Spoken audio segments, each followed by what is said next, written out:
Friends, welcome to easy life in Kannada vlog. ನಾನು ಇವತ್ತು kidney ಪ್ರಾಬ್ಲಮ್ಗೋಸ್ಕರ ನಮ್ಮ ಅಜ್ಜಿ ಹೇಳ್ಕೊಟ್ಟಿದ್ದು ಹೋಮ್ ರೆಮಿಡೀಸ್ನ ನಾನು ನಿಮ್ಮ ಜೊತೆ ಶೇರ್ ಮಾಡ್ಕೊತೀನಿ ಫ್ರೆಂಡ್ಸ್. ನೋಡಿ, ಇವತ್ತು ಈ ಥರ ಒಂದು ಜೋಳ ತಗೊಂಡು, ಈ ಜೋಳದಲ್ಲಿ ಈ ಥರ ಏನಿದೆ ಇದ್ಮೇಲೆ ಜುಟ್ಟು ಬರ್ತದಲ್ಲ ಫ್ರೆಂಡ್ಸ್, ಇದನ್ನು ಚೆನ್ನಾಗಿ ಬಿಡಿಸ್ಕೊಬೇಕು.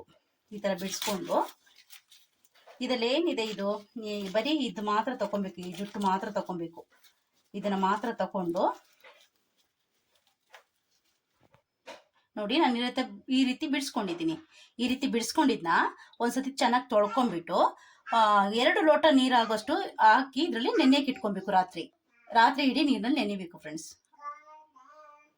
ನಾನು ಈ ರೀತಿ ಬಿಡಿಸ್ಕೊಂಡಿದ್ದೀನಿ. ಈ ರೀತಿ ಬಿಡಿಸ್ಕೊಂಡಿದ್ದ ಜುಂಗುನ ಒಂದು 2 ಲೋಟ ನೀರಾಗೋಷ್ಟು ತಗೊಂಡು ಇದನ್ನ ಫಸ್ಟ್ ಒಂದು ಕ್ಲೀನಾಗಿ ತೊಳ್ಕೊಬೇಕು. ತೊಳ್ಕೊಂಡಾದ್ಮೇಲೆ 2 ಲೋಟ ನೀರಲ್ಲಿ ರಾತ್ರಿ ನೆನೆಯಕ್ಕೆ ಹಾಕಿ ಇಟ್ಕೊಬೇಕು. ರಾತ್ರಿ ಫುಲ್ಲು ನೀರಿನಲ್ಲೇ ನೆನೆಬೇಕು. ನೋಡಿ, ಈ ರೀತಿ ಬಿಡಿಸಿಟ್ಕೊಂಡಿದ್ದೀನಿ.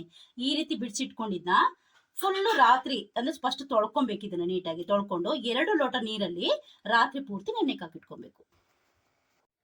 ನೋಡಿ, ನಾನು ರಾತ್ರಿ ನೆನೆಯಕ್ಕೆ ಹಾಕಿಟ್ಕೊಂಡಿದ್ನಲ್ಲ, ಅದನ್ನ ನೋಡಿ ಇವಾಗ ಈ ರೀತಿ ಇದೆ. ಇದನ್ನ ಸ್ಟವ್ ಹಸ್ಕೊಂಡು ಚೆನ್ನಾಗಿ ಕುದಿಯಕ್ಕೆ ಇಟ್ಕೊಳ್ಳೋಣ.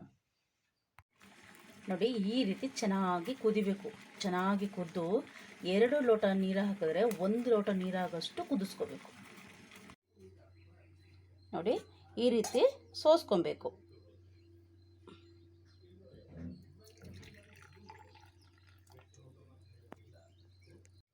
ನೋಡಿ, ಈ ರೀತಿ ಫಿಲ್ಟರ್ ಮಾಡ್ಕೊಂಡಿದ್ದೀನಿ. ಇದನ್ನು ಸ್ವಲ್ಪ ಉಗುರು ಬೆಚ್ಚ ಆಗೋ ತನಕ ಬಿಟ್ಟು ಆಮೇಲೆ ಡೈಲಿ ಖಾಲಿ ಹೊಟ್ಟೆಗೆ, ಅಂದರೆ ಬೆಳಗ್ಗೆ ನೀವು ಎದ್ದು ಏನು ಟೀ ಕಾಫಿ ಏನು ತೊಗೊಬಾರ್ದು.